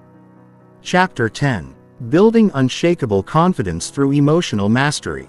Confidence is not what most people think it is. It's not the absence of doubt or fear. It's not the belief that you'll never fail or face challenges. It's not the feeling that you're better than other people or that success is guaranteed. Real confidence is something much deeper and more powerful than any of these surface-level definitions. True confidence is the unshakable knowledge that you can handle whatever life throws at you. It's the quiet certainty that you have the emotional tools, mental frameworks, and inner resources to navigate any challenge, setback, or uncertainty that comes your way. It's not about never falling down. It's about knowing you can always get back up. This kind of confidence can only be built through one process: repeatedly facing difficult situations and proving to yourself that you can handle them with grace and effectiveness. You cannot think your way to confidence. You cannot affirm your way to confidence. You cannot fake your way to confidence. You can only build confidence through evidence. And evidence comes from action. But here's what most people get wrong about building confidence. They think they need to wait until they feel confident before they take action. They think confidence is a prerequisite for facing challenges rather than a result of facing challenges. This backwards thinking keeps them trapped in cycles of self-doubt and limitation because they're waiting for a feeling that can only come from doing the very things they're afraid to do. The confidence-building process works in reverse. You take action despite feeling uncertain or afraid. You handle the situation better than you expected. You extract the lessons and grow stronger. Your brain updates its assessment of your capabilities. Your confidence increases. Then you're ready to take on slightly bigger challenges and the cycle continues. This is why emotional mastery is the foundation of unshakable confidence. When you know you can control your reactions regardless of what happens. When you know you can stay calm under pressure. When you know you can think clearly even when emotions are running high. You develop an inner certainty that makes you nearly impossible to shake. Most people's confidence is built on external factors that they can't control. They feel confident when things are going well, when other people approve of them, when they're successful by conventional standards. But this kind of confidence is fragile because it depends on circumstances that can change at any moment. Real confidence is built on internal factors that you can control. The first pillar of unshakable confidence is emotional self-reliance. This is the knowledge that your emotional state is not dependent on other people's behavior, external circumstances, or unpredictable events. You know that you can generate the emotional states you need through your own thoughts, actions, and practices. You don't need other people to make you feel good about yourself. And you don't let other people's negativity drag you down. Emotional self-reliance is built through consistent practice of the emotional regulation techniques you've learned. Every time you successfully manage your emotional state during a challenging situation, you prove to yourself that you have this capability. Every time you choose your response rather than reacting automatically, you build evidence that you're in control of your inner experience. This doesn't mean you become emotionally disconnected from others or that you don't care about relationships. It means you engage with others from a position of strength rather than neediness. You contribute to relationships rather than draining them. You're able to be genuinely supportive of others because you're not constantly seeking support for yourself. The second pillar of unshakable confidence is competence building. Confidence without competence is just delusion. You need to actually be good at things that matter. You need to develop real skills, real knowledge, and real abilities that create genuine value in the world. But competence building is not just about technical skills. It's about developing the meta skills that make you effective in any domain. Problem solving is perhaps the most important meta skill for building confidence. When you know you can figure things out, when you have a systematic approach to breaking down complex challenges and finding solutions, you become much more willing to take on difficult situations. You're not intimidated by unfamiliar problems because you trust your ability to learn and adapt. Communication is another crucial meta skill. When you can express your ideas clearly, listen effectively, and navigate difficult conversations with skill, you become much more confident in social and professional situations. You're not afraid of conflict because you know how to handle it constructively. You're not intimidated by authority figures because you know how to communicate with respect while maintaining your own dignity. Learning agility is the meta skill that makes all other skills possible. This is your ability to quickly acquire new knowledge and capabilities as situations require.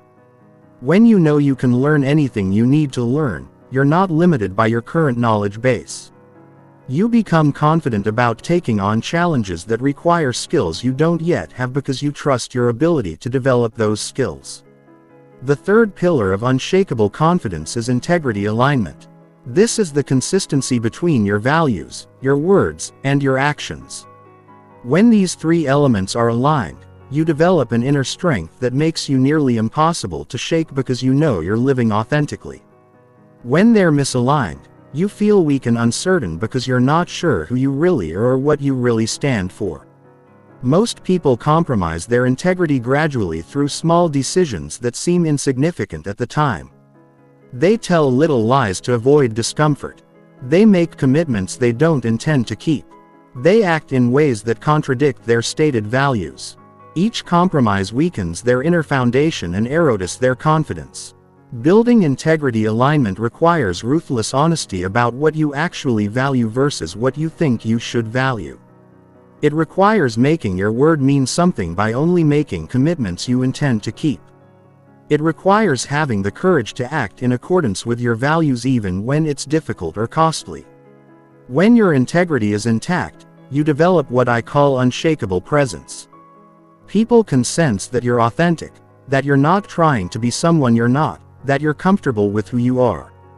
This presence is magnetic and creates opportunities that are not available to people who are constantly trying to impress others or fit in. The fourth pillar of unshakable confidence is resilience building. This is your track record of recovering from setbacks, learning from failures, and coming back stronger from difficult experiences. Every time you face adversity and emerge better than before, you build evidence that challenges don't break you, they make you stronger.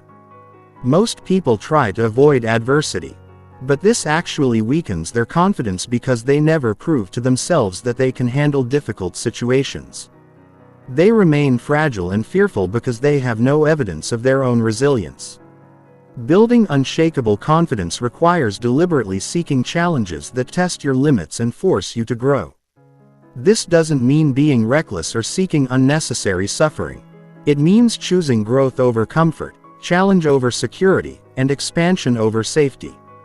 It means taking on projects that scare you, having conversations you've been avoiding, and pursuing goals that require you to become more than you currently are.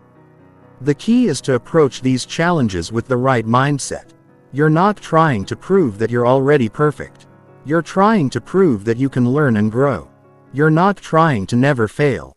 You're trying to prove that you can recover from failure. You're not trying to avoid all mistakes. You're trying to prove that you can learn from mistakes and use them to become better. The fifth pillar of unshakable confidence is future orientation. This is your ability to make decisions based on who you're becoming rather than who you are right now. It's the understanding that your current limitations are temporary and that your potential for growth is virtually unlimited. When you operate from this perspective, present challenges become stepping stones rather than roadblocks. Most people are trapped by their past experiences and current limitations. They think I'm not good at public speaking, or I'm not a leader, or I'm not confident enough for that opportunity. This fixed mindset keeps them stuck because they base their decisions on current capabilities rather than future potential. Building future orientation requires regularly visualizing the person you're becoming and making decisions from that future identity. Ask yourself, what would the confident version of me do in this situation? Then do that thing. Even if you don't feel ready, act as if you're already the person you want to become. And eventually, you will become that person. The sixth pillar of unshakable confidence is contribution focus. This is the shift from asking what can I get to asking what can I give. When you focus on how you can add value, solve problems, and help others succeed, you become less self-conscious and more naturally confident. You're not worried about being judged because you're focused on being useful. Most confidence issues stem from excessive self-focus. When you're constantly worried about how you look, what other people think, whether you're measuring up, you create anxiety and self-doubt.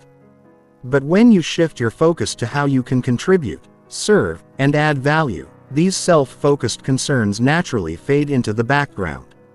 This doesn't mean neglecting your own needs or becoming a doormat. It means approaching situations with a service mindset rather than a self-protection mindset. Instead of thinking, I hope I don't embarrass myself, think, how can I help this meeting be productive? Instead of thinking, I hope they like me, think, how can I be genuinely useful to this person?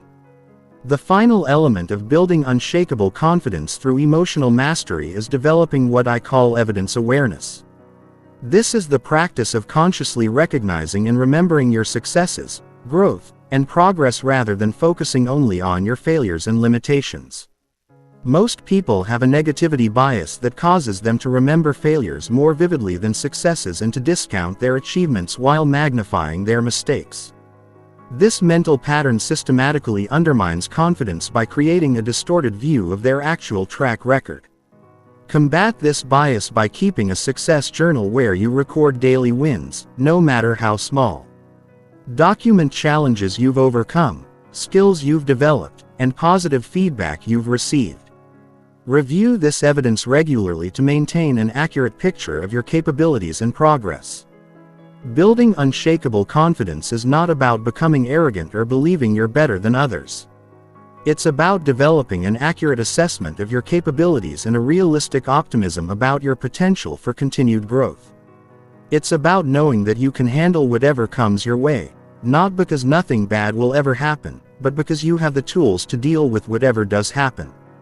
When you combine emotional mastery with competence building, integrity alignment, resilience development, future orientation, contribution focus, and evidence awareness, you create a foundation of confidence that cannot be shaken by external circumstances. You become the kind of person who stays calm in chaos, who sees opportunity in adversity, and who inspires others through your unshakable presence and authentic strength. Chapter 11. The Art of Strategic Non-Reaction in Relationships. Relationships are where emotional control matters most and where most people fail most spectacularly. You can master your emotions in every other area of your life, but if you lose control with the people closest to you, you'll sabotage the very relationships that matter most. The people who love you see you at your worst when you're tired, stressed, and emotionally depleted. This is when your true level of emotional mastery is revealed. Most relationship conflicts are not about the surface issue being discussed.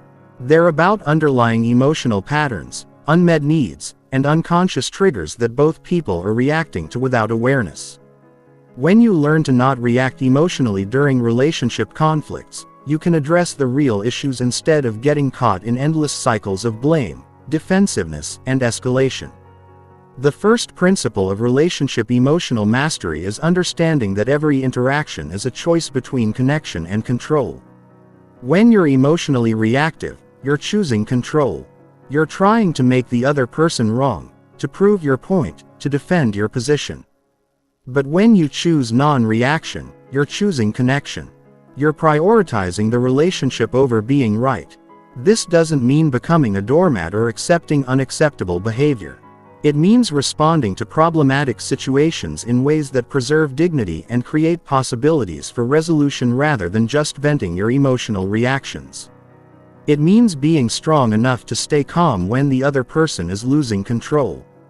The second principle is taking responsibility for your 50% of every interaction. You cannot control the other person's words, actions, or emotional state. But you have complete control over your response to their words, actions, and emotional state. When you focus on controlling your 50% instead of trying to control their 50%, you become incredibly powerful in relationships. Most people spend their relationship energy trying to change, fix, or control their partner, children, or friends. This is exhausting and ineffective because you're trying to control things that are outside your control. When you redirect that energy toward managing your own responses, you become a calming, stabilizing force that actually influences others to be their best selves. The third principle is learning to de-escalate rather than escalate conflicts. When someone is emotionally activated, your natural tendency might be to match their energy level. They raise their voice, so you raise yours. They become critical, so you become defensive. They withdraw, so you pursue. This unconscious mirroring amplifies the conflict instead of resolving it. Strategic non-reaction means consciously choosing to lower the emotional temperature of interactions. Speak more quietly when they speak loudly. Become more curious when they become critical. Give space when they're overwhelmed. This counterintuitive approach often breaks the negative pattern and creates space for actual communication. The fourth principle is separating the person from their behavior. When someone you care about does something hurtful or frustrating, your emotional reaction tends to globalize the behavior. Instead of thinking they did something inconsiderate, you think they are an inconsiderate person. This generalization makes it much harder to maintain emotional equilibrium and find constructive solutions. Practice seeing difficult behavior as information about the other person's current state rather than evidence of their permanent character. Maybe they're stressed, tired, overwhelmed, or dealing with something you don't know about. This doesn't excuse poor behavior, but it helps you respond with wisdom rather than reactive emotion. The fifth principle is mastering the pause. In heated moments, there's enormous pressure to respond immediately. Silence feels uncomfortable and you feel compelled to defend, explain, or counterattack right away. But the pause is where your power lies. It's where you can choose your response instead of being controlled by your impulses. Practice saying, "I need a moment to think about that," or "Let me consider what you're saying," or simply taking 3 deep breaths before responding. These small pauses can completely change the trajectory of a conversation and often prevent conflicts that would have taken days or weeks to repair. The most advanced relationship skill is emotional aikido. This is the ability to redirect someone else's emotional energy rather than absorbing it or fighting against it. When someone is angry at you, instead of getting defensive or angry back, you acknowledge their feelings and redirect the conversation towards solutions. When someone is criticizing you, instead of justifying your actions, you thank them for their perspective and ask for their suggestions. This approach requires tremendous emotional strength because it goes against every instinct to defend yourself when you feel attacked, but it's incredibly effective because it de-energizes conflict and redirects the interaction toward cooperation instead of competition. Remember, you cannot control whether other people choose to be emotionally reactive, but you can control whether you join them in that reactivity. When you consistently choose non-reaction in relationships, you become a source of stability and peace that others gravitate toward. You become the person others turn to during difficult times because they know you won't add to the chaos. Chapter 12. Emotional Leadership and Influence. Leadership is fundamentally about emotional influence. Your ability to inspire, motivate, and guide others depends far more on your emotional mastery than on your technical skills or positional authority. People follow leaders who make them feel confident, capable, and valued.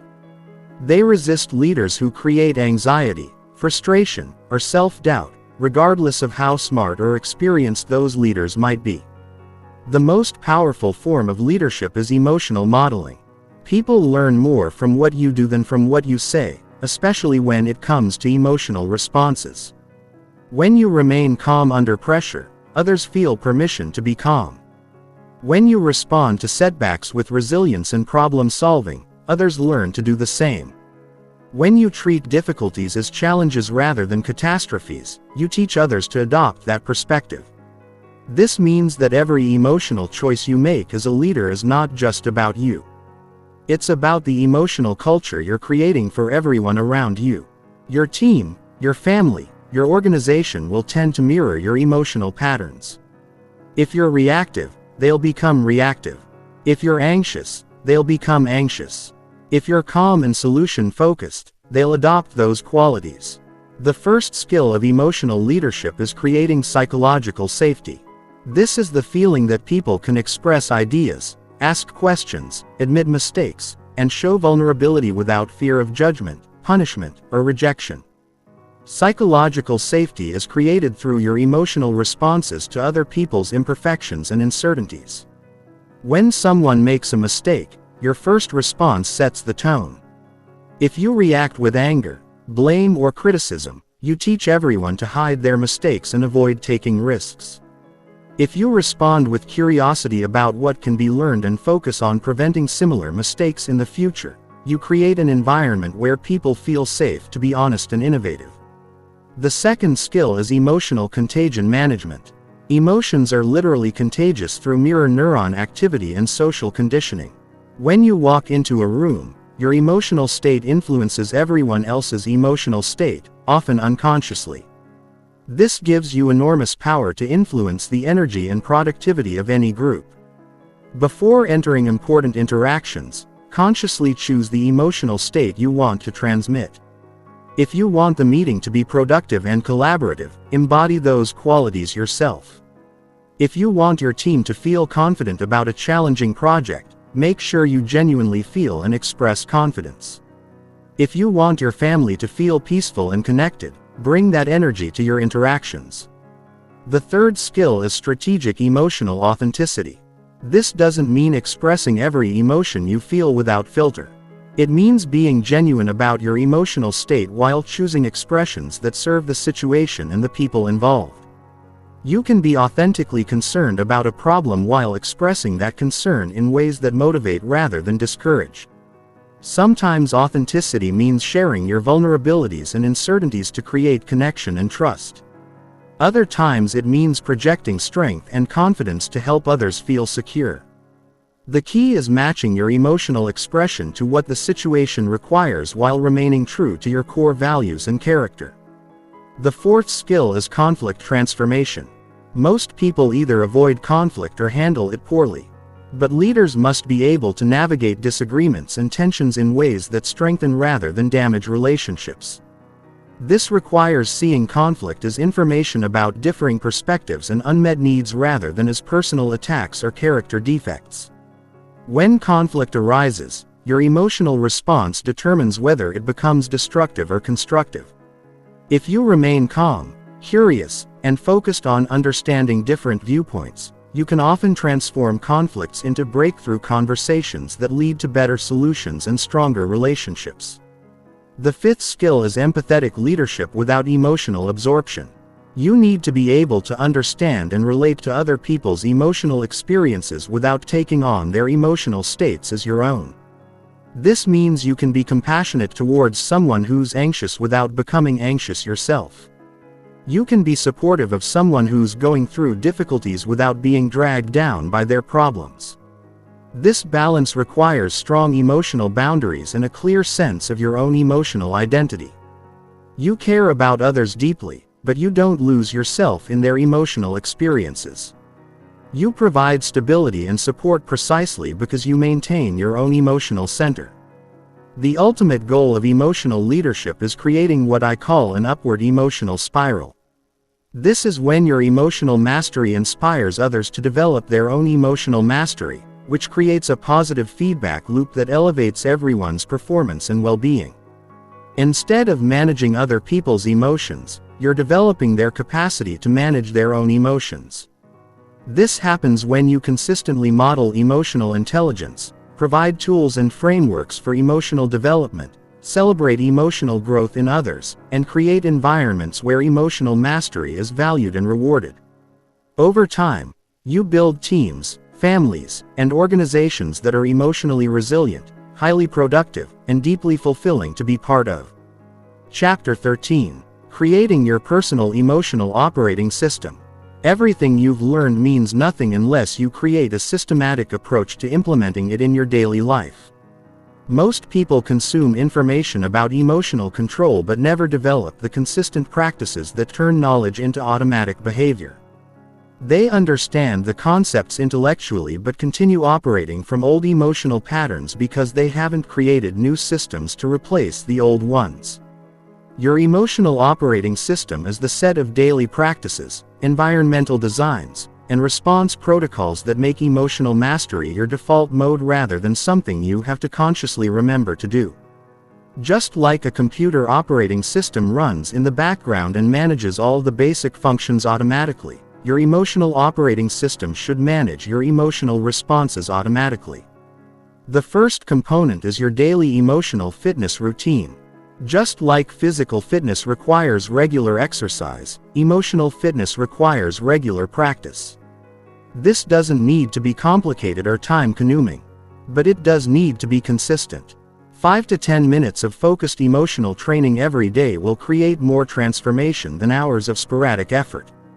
Your routine should include some form of mindfulness or meditation practice to strengthen your awareness of emotional states as they arise. It should include breathing exercises to train your nervous system to respond to stress with calm rather than reactivity. It should include some form of cognitive work like journaling or reflection to identify patterns and plan improvements. The second component is environmental design for emotional success. Your physical and social environment has an enormous impact on your emotional state, often without your conscious awareness.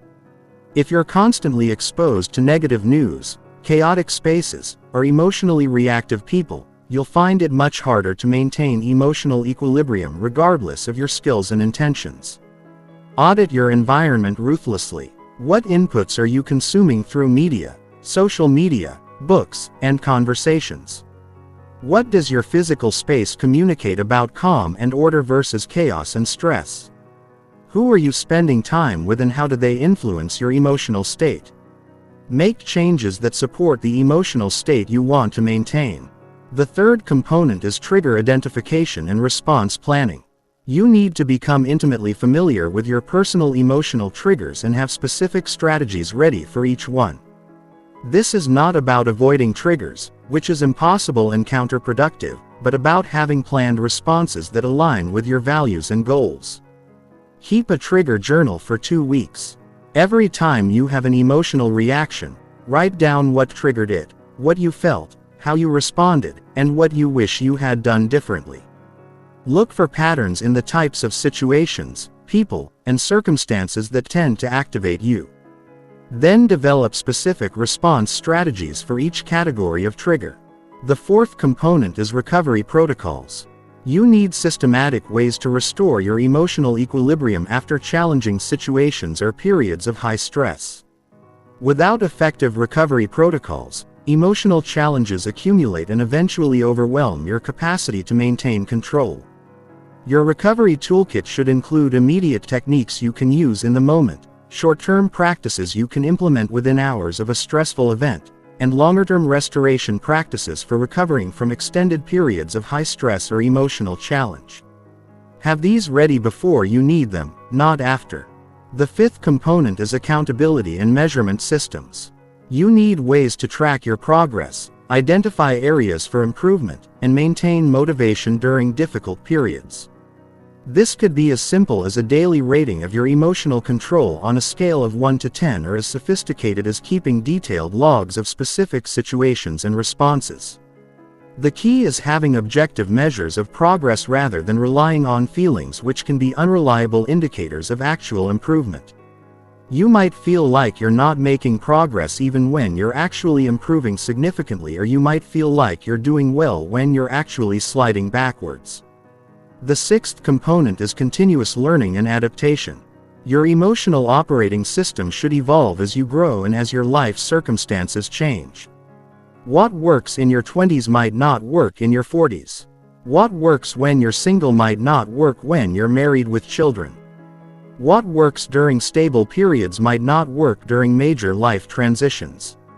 Schedule regular reviews of your emotional operating system. What's working well? What needs adjustment? What new challenges are you facing that require new strategies? What feedback are you getting from others about your emotional patterns? Use this information to continuously refine and improve your approach. The final component is integration with your larger life systems. Your emotional operating system cannot be separate from your other life management systems. It needs to be integrated with your goal-setting process, your time management approach, your relationship strategies, and your career development plans. This means making emotional considerations part of every major decision you make. Before taking on new responsibilities, consider the emotional demands they'll create. Before entering new relationships, consider how they'll impact your emotional well-being. Before pursuing new goals, consider what emotional skills you'll need to develop to achieve them successfully. Remember, the goal is not to create a perfect system that never needs adjustment. The goal is to create a robust system that makes emotional mastery easier and more automatic while remaining flexible enough to adapt to changing circumstances. Your emotional operating system should serve you, not constrain you. Chapter 14. Advanced Applications in High-Stakes Environments. The ultimate test of your emotional mastery comes in high-stakes environments where the consequences of losing control are severe and immediate. These are situations where careers can be destroyed with a single emotional outburst. Where relationships can be permanently damaged by one reactive moment. Where opportunities worth millions of dollars can be lost because someone couldn't manage their anxiety or anger. High-stakes environments reveal the difference between intellectual understanding of emotional control and true embodied mastery. When everything is on the line, when you're being tested beyond your comfort zone, when the pressure is intense and the stakes are real, your true level of emotional development becomes clear. The first category of high-stakes environments is crisis management. When something goes seriously wrong, when there's immediate danger or significant loss. When people are looking to you for leadership and stability. Your emotional response sets the tone for everyone else's response. Panic is contagious, but so is calm competence. In crisis situations, the ability to think clearly while others are losing their minds becomes a superpower.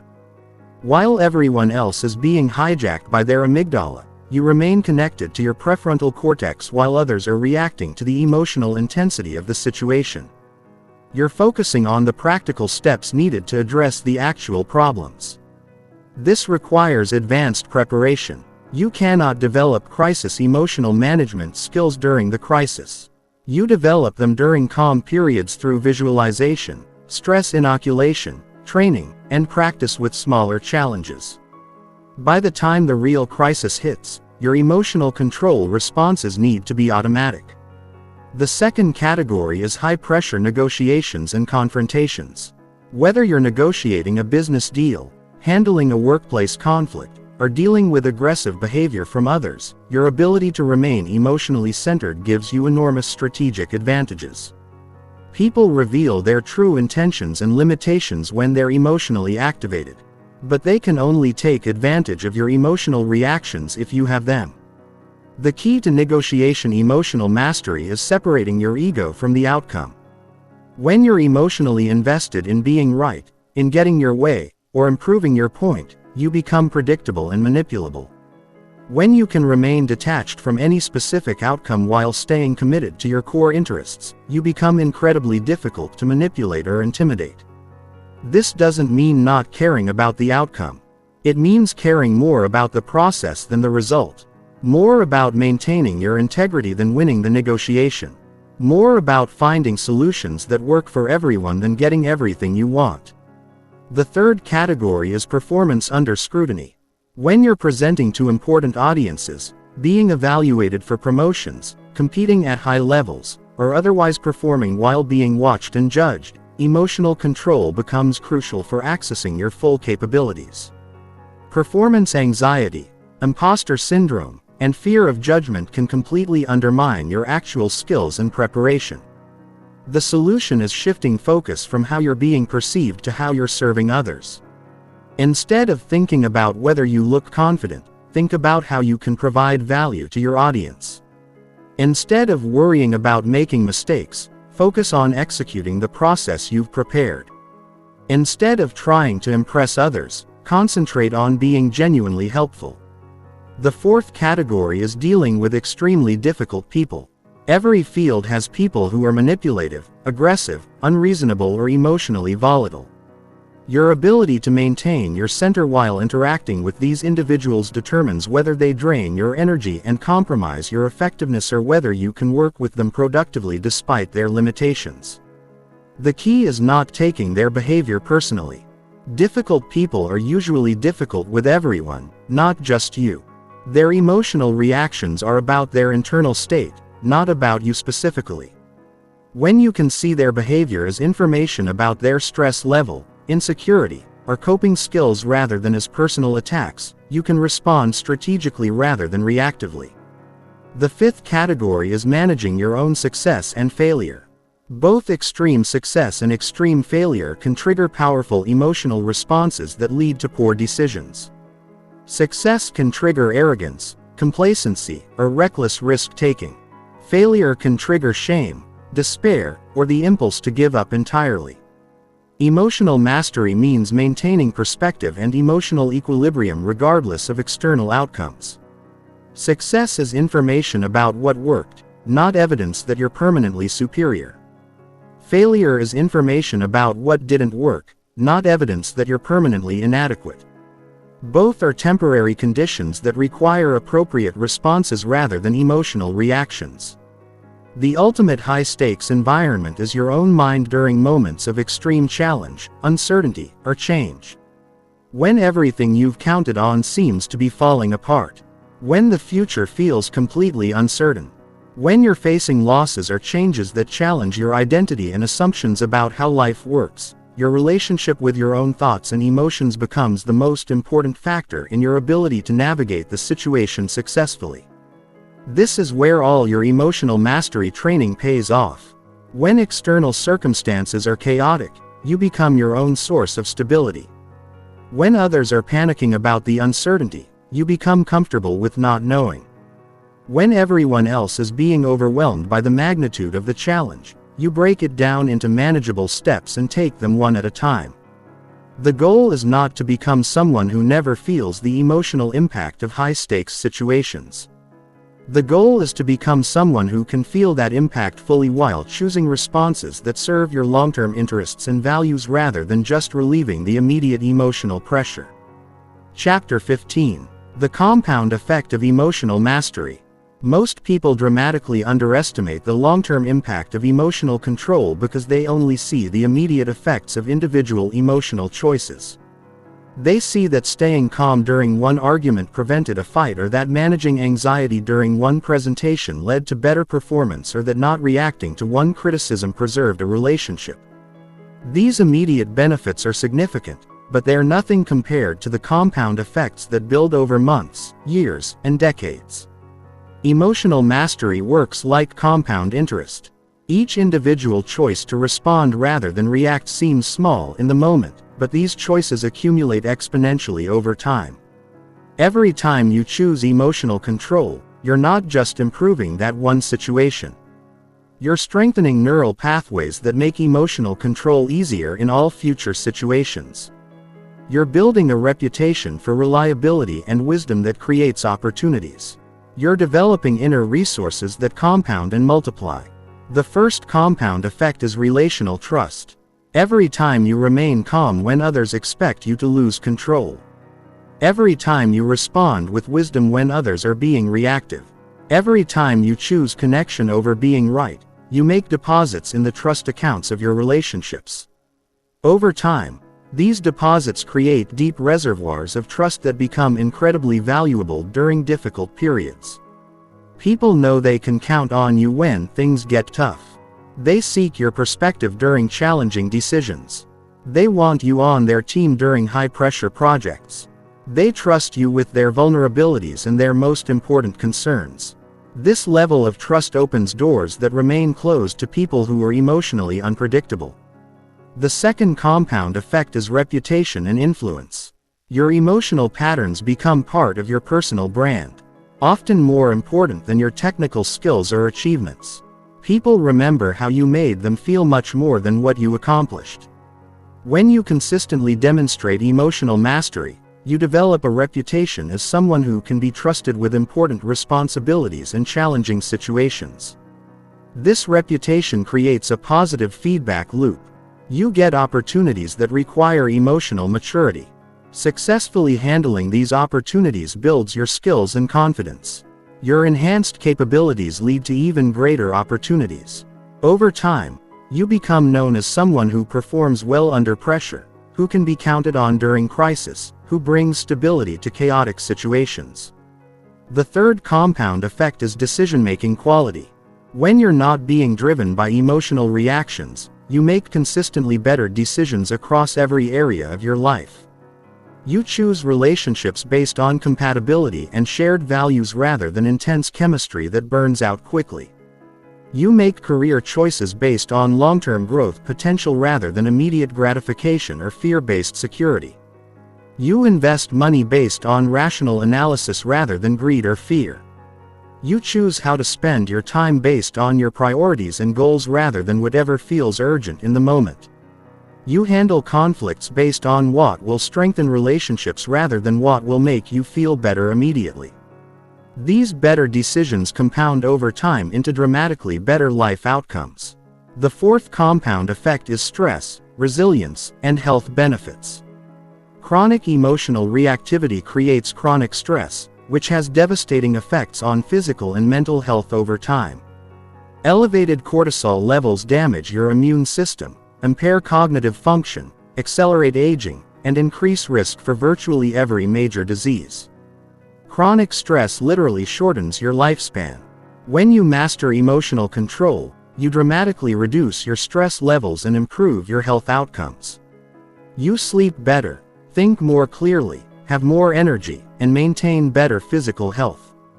These health benefits compound over decades, potentially adding years to your life and significantly improving the quality of those years. The fifth compound effect is learning acceleration. When you're not constantly dealing with emotional drama and reactivity, you free up enormous amounts of mental and emotional energy that can be redirected toward growth and learning. Instead of spending your energy managing the consequences of emotional reactions, you can invest that energy in developing new skills, pursuing meaningful goals, and expanding your capabilities. Emotional mastery also makes you a better learner by improving your ability to receive feedback, handle criticism, and learn from failures. When you're not defensive or reactive, you can extract lessons from challenging experiences instead of just being traumatized by them. This accelerated learning creates competitive advantages that compound over time.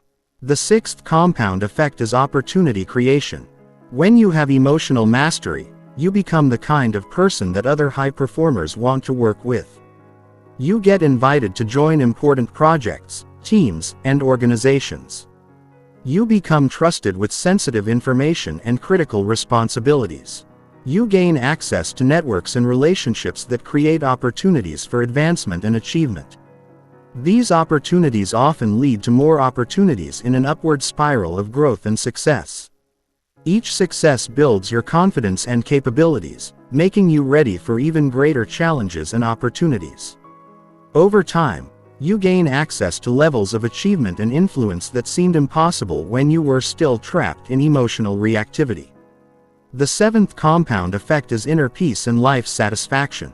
Perhaps most importantly, emotional mastery creates a deep sense of inner peace and life satisfaction that comes from knowing you're living according to your values and responding to life from wisdom rather than fear. You develop an inner stability that's not dependent on external circumstances. This inner peace is not the absence of challenge or difficulty.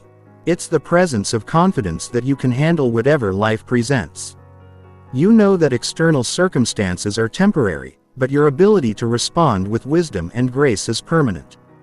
This creates a quality of life that's available regardless of your circumstances. The ultimate compound effect of emotional mastery is becoming antifragile.